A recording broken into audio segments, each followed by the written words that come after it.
may ranking ng kandidato, hindi po sa amin galing yun. Ibang entities po ang pinanggagalingan nun dahil bawal po kami. Sa amin, pwede niyong alamin na ipadala na ba ang presinto ng bayan na to. Ano ba talaga ang boto ng mga kandidato sa presinto na yan? Nag-close voting na ba yan? Yan po ang makikita nyo sa aming nilalabas. Yan po yung galing sa aming server. Gusto ko lang pong paliliwanag sa inyong lahat, inyong mga marapatin. Sabihin na po natin, na yung mga bilog na yan, ang mga presinto ng bawat isang bayan. Sabihin na po natin na yung buong square na yan, yan ang isang bayan. Okay po. Yung bilog na yan, pagka yan ay nakatapos, yung presintong yan, pag nakatapos na ng kanyang pagbilang, mag-iimprenta ng election returns, yung sabi ko nga sa inyo, siyam, at pagkatapos, magtatransmit siya ng result. So yung dalawang ito magtatransmit ng result sa COMELEC. Ang tawag po nito, servers. Transparency servers, COMELEC. Magtatransmit po siya sa PPCRB. Magtatransmit siya sa NAMFREL. Media server. Meron pong majority at saka minority.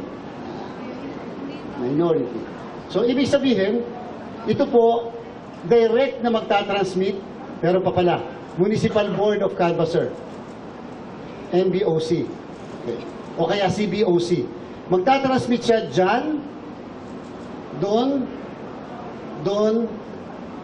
dito, yan, dyan. So therefore, pag nag-transmit siya ng resulta mula senador hanggang konsihal yan, lahat ng yan makakatanggap. Dapat pare-parehas ang natatanggap niya na resulta mula sa presintong yan. At syempre, magtatransmit niya sa pinakabayan niya, yung canvassing ng pinakabayan niya, para naman sa pagpoproklama, pagkakanvas ng resulta ng kanyang mayor, vice mayor, sangguniang bayan para makapagproklama na sila. Kagabi, madami na pong bayan ang nagproklama ng kanilang mga nanalong mayor. Kagabi pa lang, bago mag 10 o'clock, sapagkat tapos na kaagad sila. So kung itong isang to, natapos, padala rin siya doon. Yan. Padala rin po siya dyan. Ngayon, yung bawat entities na to, yung COMELEC, real-time kami. Kung anong pinadala sa presinto, automatically converted into human-readable data. Kaya kung nakikita nyo kagabi doon sa COMELEC website, nababasa nyo kagad kung anong figures, ano ang boto. Human-readable data. Okay po. Yung pong sa NAMFREL, PPCRB, media, majority-minority, hindi siya real-time kaagad. Kasi kinakailangan iproseso yung data na natatanggap nila. Kasi pag pinadala yung data, ang data na pinapadala ay ang tawag dyan, machine readable. So, kinakailangan iproseso. So, sabihin na po natin na nakapagpadala na ng 2 presinto. So, sa first 15 minutes, ang matatanggap ng lahat ng entities, tigda 2 precincts. Okay po. Sa amin, kita nyo kagad yung boto. Dito sa mga entities na to, baka hindi nyo pa kagad makita ang boto, baka ma-delay ng konti kasi nga ipaprocess pa nila para maging human readable. Kailangan meron silang program para ma-process into human readable data. Okay po. Ngayon, yung media server, dyan kumukuha si 1, si 2, si 3, si 4, si 5, and so on and so forth na mga media. So bahala na kayo, yung mga nire-representan nyo, maaaring dito po kumukuha. Ngayon, kung sa second 15 minutes, ito yung first 15 minutes, sa second 15 minutes, may panigbago na namang 3 na presinto ang nakatapos, nangangahulugan, padala uli, pero ang matatanggap nitong mga entities na to, PPCRB, NAMFREL, media, majority-minority, magiging 5 na presinto. Kasama yung unang 2 na naipadala na. Okay po? At yan ay properly explained sa kanila. Ganun talaga kasi nga pinaprocess kasi nila. And therefore, pag pinaprocess, hindi katulad ng COMELEC, yung ipapadala sa amin, sa second 15 minutes, yung 3 lang. Hindi kasama yung unang 2 kasi natanggap na namin yon. Samantalang yung mga pinaprocess, padala muli, 5 precincts muli, ang ipapadala sa kanila, kasama yung naunang 2. Kaya merong naunang 2, dito sa 5, may naunang 2, na madodoble doon sa unang naipadala. Okay po. Sinabihan po namin sila, yung mga nakakatanggap na ito. Yan. Merong program na kinakailangan kayong gawin. Yung program na yon naglilinis. So that ang matatanggap nyo, sa halip na 5, yung 3 na lang. Kinakailangan nyo yung program na yan. Meron pong kasi mga entities na sumunod na gawa ng program. At meron pong mga entities na hindi nagkaroon ng sinasabing program. Kung kaya, yung isang entity, medyo late nakakapagpapakita sa telebisyon dahil naglilinis pa sila. Yung ibang entities naman nakakapaglabas na dahil hindi po nila kaagad nalinis dahil wala silang program na sinasabi natin. Kung kaya, meron pong entities na 2:00 ng madaling araw, naglinis po sila. Nilinis nila, tinanggal nila yung unang 2 na dapat ay wala na sa mga susunod. So therefore, sa bawat 15 minutes na ipapadala, laging nauulit at nauulit yung mga naipadala na. Kaya kinakailangang linisin. Kaninang madaling araw naglinis sila. Naglinis sila matapos namin silang i-call ang attention. Bakit wala kayong program na naglilinis? Kaya po, na-correct nila kaninang madaling araw. Nangangahulugan po, gusto ko ipaliwanag, hindi po COMELEC ang naglilinis. Wala po kaming kinakailangan linisin. Wala po kaming kinakailangan ayusin. Bawal po kami mag-process sapagkat real time ang results galing sa amin. Kung may mga naglilinis, ang NAMFREL PPCRB meron po silang program. Therefore, nakapaglinis din sila kaya medyo mabagal ang pag-release din nila kasi naglilinis pa sila.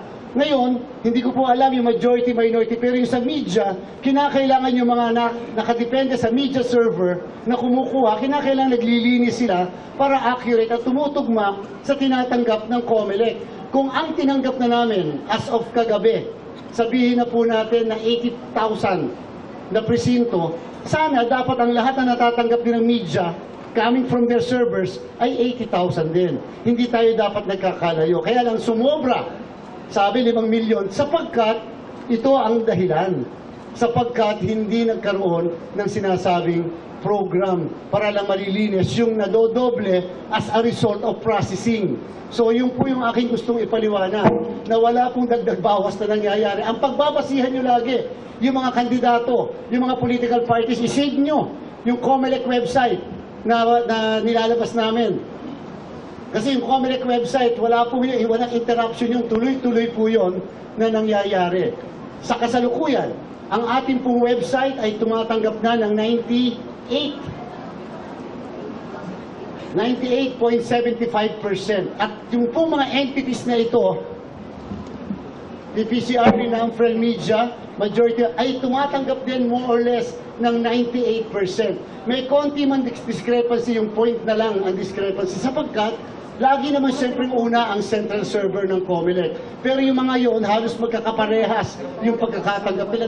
98 na lang o 98 na napapadala. Almost mahigit 1 point something na lang po ang kulang natin. At yung pong 1 point something na yon, kasama po dyan ang Dato Udin Sinsuat. Kaya lang, again, wala po kayo. Pagka po minakita mga kababayan natin na ranking, pag minakita mga kababayan natin na boto ng bawat kandidato na nakasuma total, hindi po sa amin galing yon. Bawal po kaming gumawa nun. Ngayong araw na to, magsisimula po tayo ng canvassing. Ngayon, yung canvassing na yan, hindi po yan yung mga ito. Hindi po yan yung mga presintong yan na isa-isa. Itong buong bayan na to, ng bayan ng Timbuktu halimbawa, yung bayan na yan, ipapadala yan sa PBOC, Provincial Board of Canvassers. Pag nagpadala dito, hindi na po magpapadala muli sa mga entities na yon, wala na. Ang transmission, yun lang mga presinto. Kasi ito ang source. So ngayon yung PBOC, kung meron siyang, sabihin na po natin 20 na bayan, Isusuma total niya ang lahat ng 20 yan para magkaroon sila ng tinatawag na provincial canvas. At itong provincial canvas na ito ng probinsya ay tatransmit naman sa NBOC. So nangangahulugan, kung meron ng isang probinsya ang nakatapos sa kanilang canvassing, nakapagproklama na ng kanilang governor, vice governor, sanggunian, pwede na silang magpadala electronically sa amin, yung binuksan natin kahapon na CCS, sa NBOC. Kaya kung gano'n kadami ang probinsya, gano'n kadami po ang ika-canvas ng COMELEC NBOC na bilang ng mga canvas mula sa ibang probinsya. At ang bawat post sa abroad ay kanya-kanya rin napadala dito. Kung 93 yung post, 93 din ang ipapadala na ganyan kadami. Yung pong highly urbanized city, kanya-kanyang padala rin po yan dito sa COMELEC. So, ibig sabihin, yung po ang matatanggap namin, hindi yung individual na presinto. Eh, bakit kayo, Chairman, merong ganon? Bakit kinakailangan meron kayo doon sa server tapos nilalabas nyo? For transparency sake. Para kayo mismo, gusto nyo malaman, sige nga, tama ba yung naipadala sa COMELEC, sa server, na election returns? Nakakuha kami, nakakapicture pa. Ito ang botong nakuha namin, tama ba yung pinadala? I-click nyo lang. Sa website ng COMELEC, yung mismong bayan, yung mismong presinto, tingnan nyo, tumutugma ba yung nakuha yung picture na nakapaskil sa labas ng presinto doon sa naipadala ng COMELEC. In the same manner, tingnan natin yung sa media. Yung bang media 1, media 2, 3, 4, 5 na kumuha sa server, pag ba nagsuma total sila at nakakuha ng ranking, yung ba ay nakabase sa tunay na boto na nanggaling mismo sa presinto na natanggap din ni COMELEC, ni PPCRB, ni NAMFREL, para lang pumaliwanag sa atin ang ating proseso. So ngayon, ang kauna-unahan nating kakanvas, huhulaan ko na, local absentee voting. Sapagkat kagabi pa lang, tapos na ang local absentee voting sa kanilang canvas. Kung sino ang nanalo, mamaya natin malalaman kung sino nanalo sa boto ng 51,000 na mga bumoto kasama ang miyembro ng media, 800 lahat kayo na nakaboto sa local absentee voting. So yan po yung ibig natin sabihin. So may posibilidad po ngayon na hindi tayo magtatagal. Baka po kukunti o ilan lang ang ating makakanvas kasi yung palang ang dumarating sa kanila. Pag po nagkagano, wag po nyo ika-surprise kung bigla tayo magsususpend muli. O pwede tayo mag-resume halimbawa mamayang hapon pag may natanggap na muli tayo na result mula sa ibang PBOC, sa ibang post, o kaya sa city BOC. So yun po yung aking paliwanag lang. Para po naunawaan lang natin. Wala pong dagdag bawas, wala pong shading, wala po. It's just a matter of nag-correct sila. Kung sino man yung nag-correct, kinakaya mag-adjust at mag-correct dahil nga po sa nadoble yung mga boto dahil pinaprocess. Pag po pala pinaprocess, meron sila dyan sa IT. Pag pinaprocess na gano'n, kaya kinakaya meron kang program para lang linisin at hindi madoble. May 2 istasyon nagpa-process. And therefore, yung 2 istasyon ay hindi ganun kabilis, pero accurate, tama. Tumutugma siya sa COMELEC transmission. So yun po. Baka may question muna tayo. Yung 19, baka pwede ko nang sabihin na lang mamaya, kasi meron pa kaming maihahabol ngayong araw na ito na suspension ng proclamation na monitor namin hindi pa naman napoproklama. As to whether nanalo yung mismo mga kandidato na kasama sa 19 na suspend ang proclamation, hindi po namin alam yon. Basta po naipadala namin kagabi yung mga order suspending their proclamations.